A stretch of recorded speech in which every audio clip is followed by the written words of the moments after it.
One of the things that we all know Democrats have to do better is kind of winning back this podcast space. These MAGA conservative guys in the podcast area, the Joe Rogans, the Theo Vaughns, who we're about to talk about, they played a major role in swaying the election for Donald Trump in 2024 and getting young men, especially, to vote for Donald Trump. And that's why what I'm about to show you is just so amazing to me and so needed, because Theo Vaughn had Representative Ro Khanna, a Democrat from California, on his show. And in under around 2 minutes, Ro Khanna got Theo Vaughn to agree with him, to agree with the Democrats. And I think that this is so powerful and can do so much for the Democratic Party. And let's be clear, Theo Vaughn is somebody who, before the 2024 presidential election, was praising Donald Trump. He was attending and invited to Donald Trump's inauguration, declared that it's time to put America first. He called the inauguration inspiring, saying he was happy to be there. He even interviewed Donald Trump on his podcast before the election. Take a look. But your thing is going really great. My son's a big fan of yours, Barron. Really, Barron is? Yeah. Oh, nice. Yeah, He just graduated high school, right? That's right. He just did. He knows you very well. He said, "Dad, he's big." Wow. Yeah, big one. That's cool. So that's good. What, well, that's where it is nowadays, right? Yeah. Well, it's interesting. I can't believe that we're able. So you kind of get the idea. I mean, Theo Vaughn interviewed Donald Trump, helped him before the election, endorsed him, spoke positively of him. And now, in the past couple of weeks and days, Theo Vaughn has said some things that are somewhat critical of Donald Trump and his administration. And so seeing clips like this where Ro Khanna was able to go on to Theo Vaughn's podcast and convince him of something is pretty impressive. So I want to show you this clip and just one more after this and talk about it really quickly. Have a look. But I do know some things. I know that I'll say this. This is in that big, beautiful bill. And I don't know everything that's in it, but this is one thing that really stood out to me. And I asked JD about this.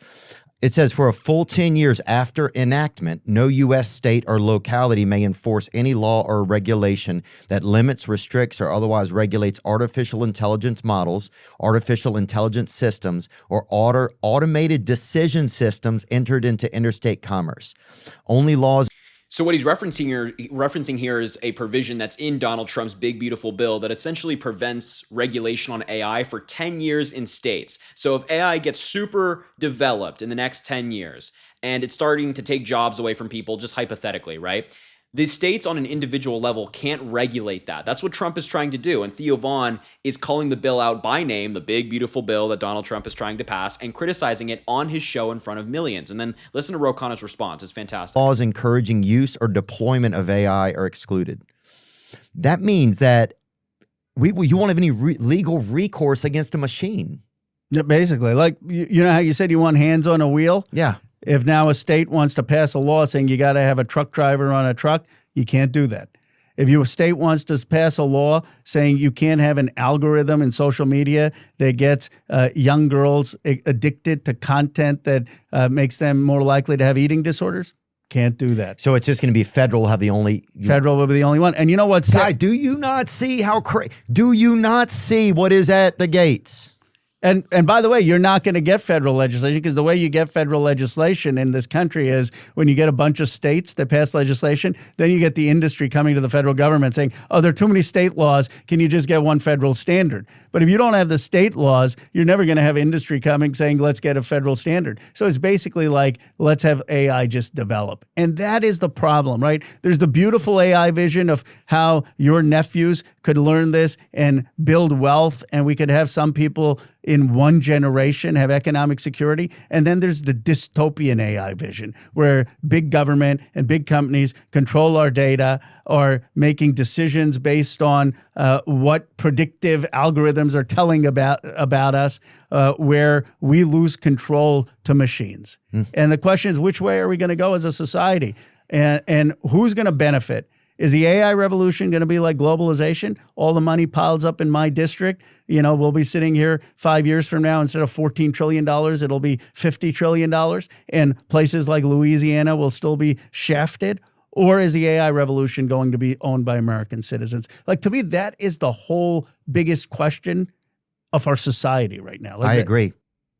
And Theo Vaughn at the end, just saying, I agree, is so vital. Theo Vaughn has obviously a very conservative audience. A lot of MAGA people tune in to his podcasts, his shows.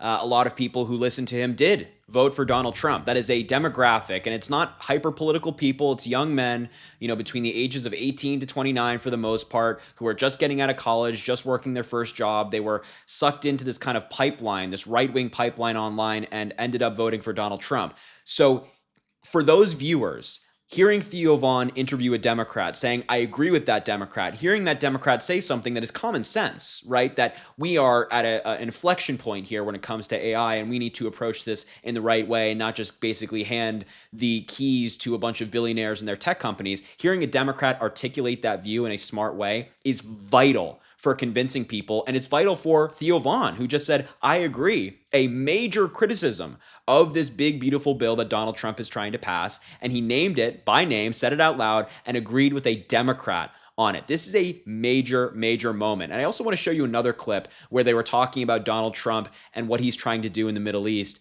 And I think, again, Ro Khanna just articulated this so well, and Theo Von responded in a very positive way for the Democrats. Have a look. At the bill that you guys were thinking about, what is it called? It's called the War Powers Resolution to stop a war in Iran, which basically says before the president does anything to go into war with Iran, he's got to get a vote in Congress. And how long does that take, though? Like usually to get a vote in Congress? Like, is there a certain period of time? Like, can they do it in 24 hours? It takes weeks or what? They could. It's the decision of the Speaker of the House to when he can bring it. He has to bring it within 15 days. But what we want is today. But by the way, there are a lot of Trump supporters who are telling him, don't go into this war. Tucker Carlson. Marjorie Taylor Greene. Oh, Dave Smith was talking about it. He's he's a comedian who also talks a lot about politics, I think this is a horrible idea, and yeah, people will say, well, you don't know a ton about the Middle East. Well, like, that's fine. I don't want people I know, my friends, getting called up. I don't want the children of my friends getting called over to die.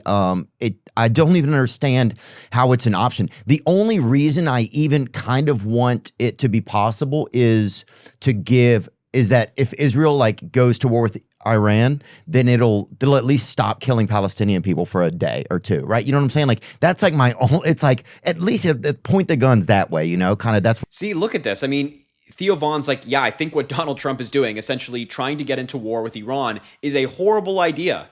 A horrible idea. I don't want my friends, children going to war. I don't want to see people I know going to war and dying. I don't want that. And Donald Trump right now keeps flirting with the idea of going to war with Iran. That's why having Democrats enter these kind of more conservative spaces and having these conversations is so vital for the future of the Democratic Party. And let me tell you, as a young man, I'm 22 years old myself. I see the dialogue, the discourse online among other young men regarding politics. When stuff like this happens, the response is overwhelmingly positive. When Democrats go on these shows and start talking to conservative hosts, people change their minds. People say, you know what? That Democrat I heard from, the policies that they were outlining, it doesn't sound that bad. It kind of sounds like common sense. And it kind of sounds like I was duped by Donald Trump. I feel like so many younger folks, younger men especially, are feeling that right now. And so I just had to show you this clip because I think Ro Khanna was fantastic. He articulated himself really well. He discussed the issues really well. And I hope we see more of this. I hope we see more Democrats on conservative platforms because this new era with new media, the new media we're engaging in right now, is the way. And it will be the way for the future. So anyway, I will leave the video there. Thank you so much for watching. I appreciate you being here. Make sure to subscribe to the channel down below. It goes an incredibly long way. Drop a like on the video, comment, let me know what you think about this story. And as I always say, I greatly appreciate you, and I hope you have an amazing rest of your day.